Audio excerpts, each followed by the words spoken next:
Hey, this is Stacy from Let's Cook Y'all. Welcome back to our channel. If you're new, welcome. We're so glad you're here. We hope you'll enjoy all the content on our channel and you'll consider hitting that red subscribe button. We're back with a brand new week of some easy and delicious weeknight meals. We've taken one of our subscriber suggestions and tried their recipe, as well as several old favorites. I think a couple we have not shown on our channel before. And as always, we appreciate you stopping by and we hope you enjoy all the food in this week's video. The first meal we have for y'all this week, I took a piece of chuck roast out of my freezer and thawed it out for the first meal. I started searing it on all sides in my cast iron skillet. If you'll see, it's not giving, which means it's not ready to be moved. So I gave it a little longer, got my tongs, it was ready to turn. I did sear it on all sides, including the ends, which is a little harder to maneuver. This was my last piece of chuck roast in the freezer. I need to use some things that I've got in the freezer and not buy more, but goodness, chuck roast is not as cheap as it used to be. I got this going in my crock pot. I seasoned it pretty simply, just with some kosher salt, some black pepper. I did use some of my Trader Joe's onion salt and then some onion powder and garlic powder. I don't like to use the packets if I don't have to.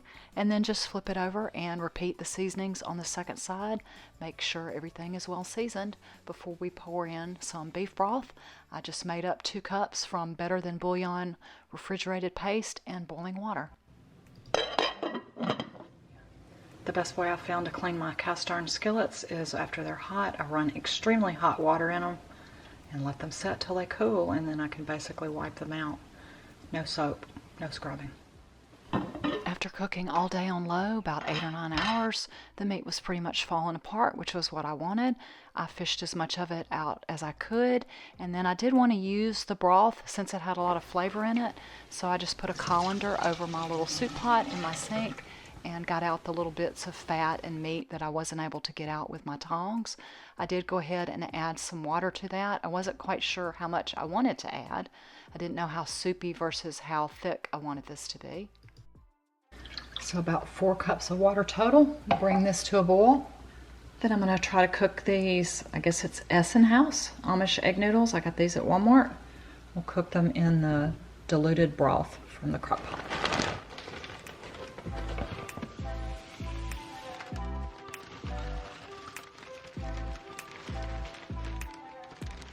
Obviously didn't measure them. I wasn't sure how much noodles to put in here. I did cook according to package directions, which was as loose as my measurements. The bag said 12 to 20 minutes. Then I shredded the meat into really fine pieces. Once the noodles were about ready, I thought it was probably a little soupier than we wanted. I wasn't sure if this was supposed to be a thicker consistency or more like a soup. And then I took some of the shredded beef and added that into the broth and the noodles. Thank you to our subscribers Stacy and Jeannie for this idea. They both mentioned that they love to use a chuck roast for beef and noodles.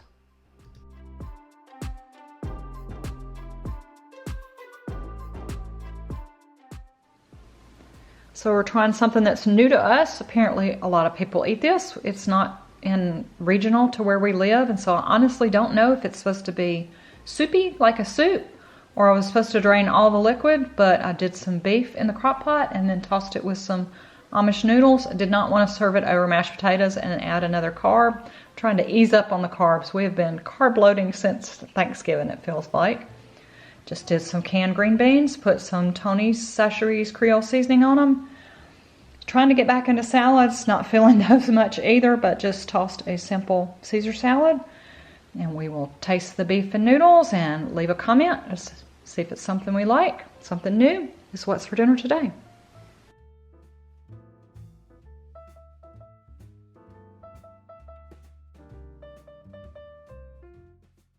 I am trying to cook smaller portions since it's just the 2 of us. I had a package of 2 chicken breasts that were frozen, so I thawed them out. I'm going to use 1 in one meal and save 1 for later in the week. You totally don't have to cook these in an air fryer. You can grill them, pan fry them, put them in the oven. You can easily buy a rotisserie chicken for either of these recipes, but I cooked mine in my air fryer at 360 for about 15 minutes. Every piece of chicken is different, and there's thicker ends versus thinner ends. You just want it to get to 165 to be safe. I checked them with my meat thermometer. The thinner was done. The thinner chicken breast was done in 12 minutes. I'm going to put the thicker one back for a couple more, but no more than 15 in the air fryer for the 2 thawed out seasoned chicken breasts. 1 tablespoon of flour, 3/4 cup chicken broth because I am cutting this in half.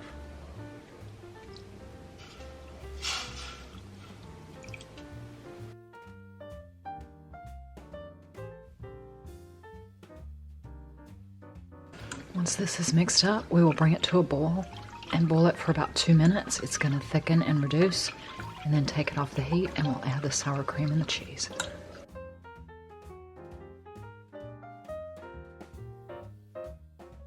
So I did save one of the chicken breast for later in the week and cut up the other one. It was a little shy of 2 cups. As I said earlier, I am cutting this recipe in half. I got out about a 1/2 tablespoon of chili powder. Thank you, Abby. About a 1/2 teaspoon, or actually a little more, of cumin. I guess because it's not spicy, but I love cumin.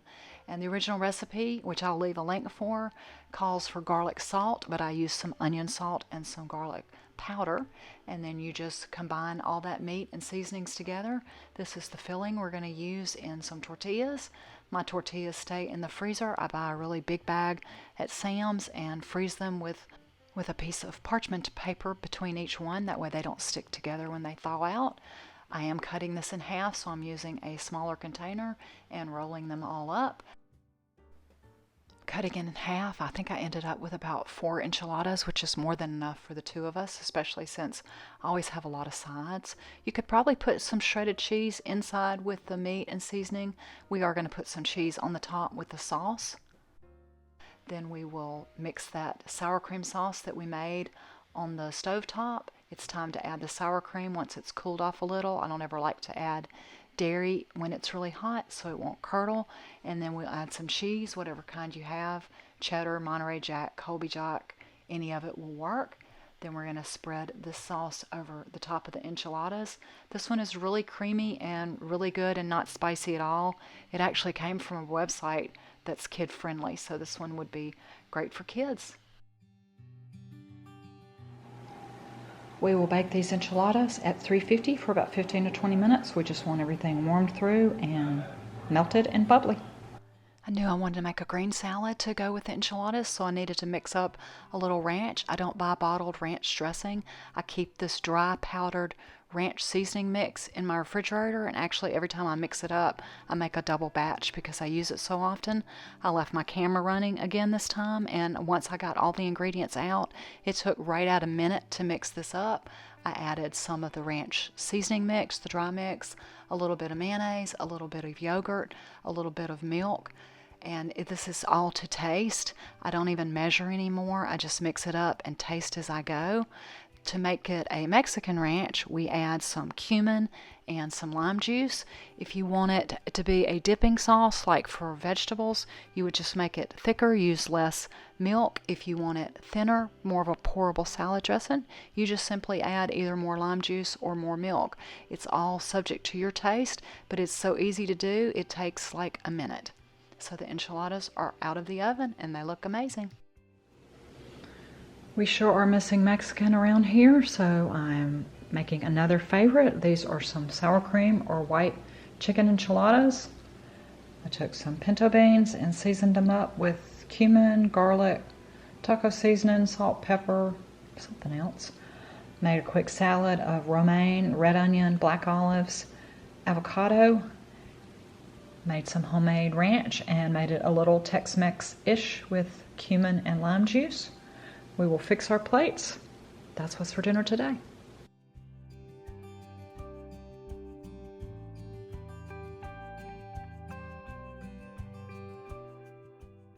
This is the Pyrex container of the broth that I had scooped out on Monday when I was boiling the noodles and making the beef with noodles. The nice thing about sticking it in the refrigerator is all that fat coagulates on the top, so I was able to throw that out.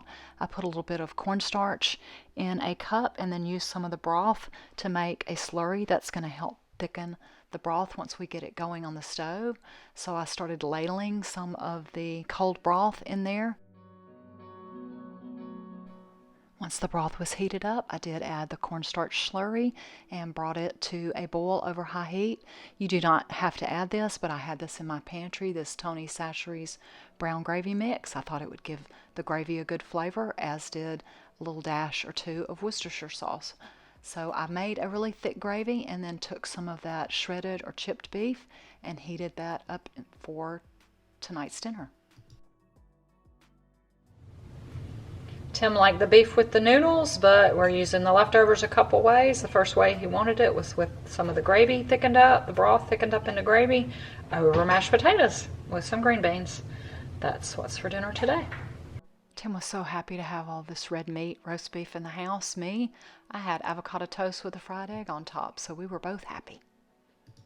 For today's meal, I needed some rice. I had this container of white, brown, and red, or kind of a wild rice mixture I had bought at Walmart, and I just put it in one of my own little OXO containers. I got some water boiling, followed the package directions, did add a dash of olive oil and some salt, and cooked this rice according to package directions. For the rest of the recipe, I needed some diced onion and some grated or diced carrots. I've got my little soup pot out. I checked to see if it's hot. I add some olive oil and then the chopped onions and carrots, and sauteed those until they were soft and translucent. Then I added some flour to sort of make a roux and to thicken it up. Then I added 1 can of low sodium chicken broth to my soup pot. You could make it from bouillon or better than bouillon. After you add the broth and the flour, we're going to bring it to a boil, stirring constantly.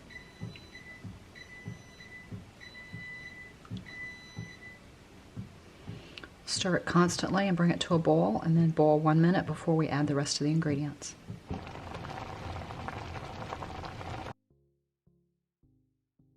I add the other chicken breasts that I'd cooked earlier in the week. Like I said, you could cook your own. You can use rotisserie chicken. You could probably even use canned or packaged chicken. This is going to be in the soup with some of the wild rice. The original recipe calls for about 2 cups of cooked wild rice. I was cutting this in half for the 2 of us, but I love rice, so I probably added closer to 1.5 to 1 3/4 cup of rice. I seasoned it with what I like, which was some kosher salt, some white pepper.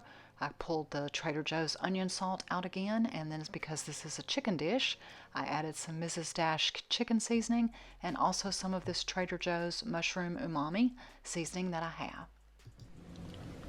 We'll let this simmer about 5 minutes before we add the last couple of ingredients. This old recipe calls for half and half and sherry next. I don't have either one of those on hand, so we're going to use what I've got, which is a can of evaporated milk. Not sure how much I'm going to add, and since I don't have the sherry, when I googled, one of the suggested substitutes was some kind of a vinegar, so I'm just going to add a splash of a white wine vinegar that I keep on hand to make salad dressings with. And we'll see how this goes. The original recipe calls for adding nuts in the soup. I don't do that. I add them on top. Tim's not fond of nuts inside of his soup. Let this heat through.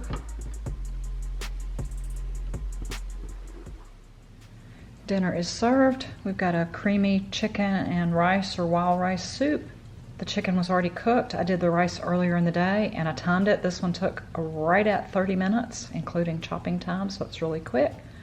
Didn't have a whole lot in the produce drawer, so I went with what I had. We've got a spinach salad with some red onions, some feta, croutons, and almonds. We will split.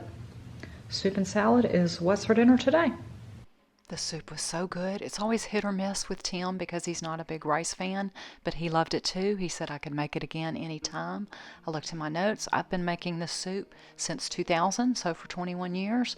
This was a big hit this week in our house, and the leftovers, thank goodness, were all mine. It was delicious. Going to mix up another salad dressing. This is for a main dish salad. If it was up to me, I would eat a lot more salads. I would eat a lot of meatless Monday or meatless plant-based meals, but the person I live with is not on board with that. But he was okay this day. He's kind of in a health kick right now. So I mixed up some olive oil, some balsamic vinegar, some honey, and salt and pepper to taste. I did kind of measure but I taste and adjust like I always do, and I thought it needed a little more balsamic. Start assembling the salad. I've got out just a small platter. This platter was actually my grandmother's. It's an old Homer Laughlin or Fiesta one, and I love it. It's a really good size for the two of us. This is a salad I first discovered in 2020. I think I made it 2 or 3 times last year, and I've been waiting to get the ingredients. We're starting to get some fresh strawberries in from Louisiana down here. So you start with a bed of spinach, and then you layer on some strawberries. Then you can layer on some plain or toasted pecans.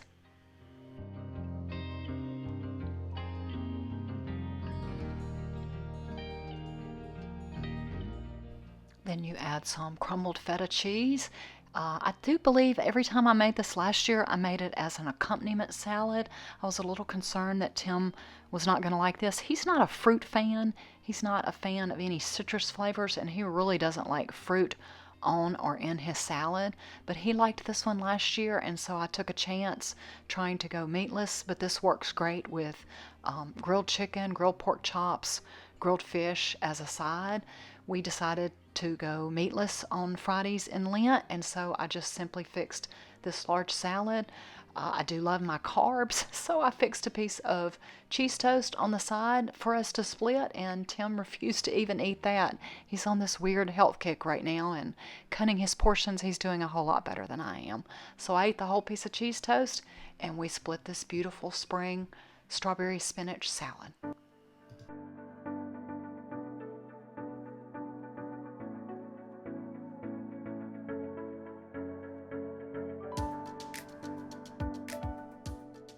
And when I get to the point where I don't feel like cooking or we're out and it's more convenient, I have the sweetest, kindest husband in the whole wide world who stops and gets me food. I let him pick. He picked Raisin Cane's. Raisin Cane's. I don't know if they're outside of the South, but they're good. We've got chicken fingers with cane sauce and French fries and Texas toast. Tim's came with, 4-piece came with coleslaw and mine did not. Boo hiss. I may give you coleslaw. Oh, and I get coleslaw. Tim's got sweet tea, and I've got lemonade, and that is a feast fit for a fast food queen. That's what's for dinner tonight. We cooked these at 370 for 14 minutes, flipping after 10.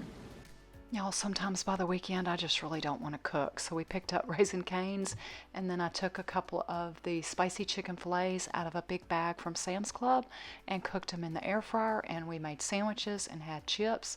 And Tim loves these. I just have to put a lot of mayonnaise and have the bread because they're a little spicy for me. And we called it done. Thanks so much for stopping by this week. Take care. Have a wonderful and truly blessed day.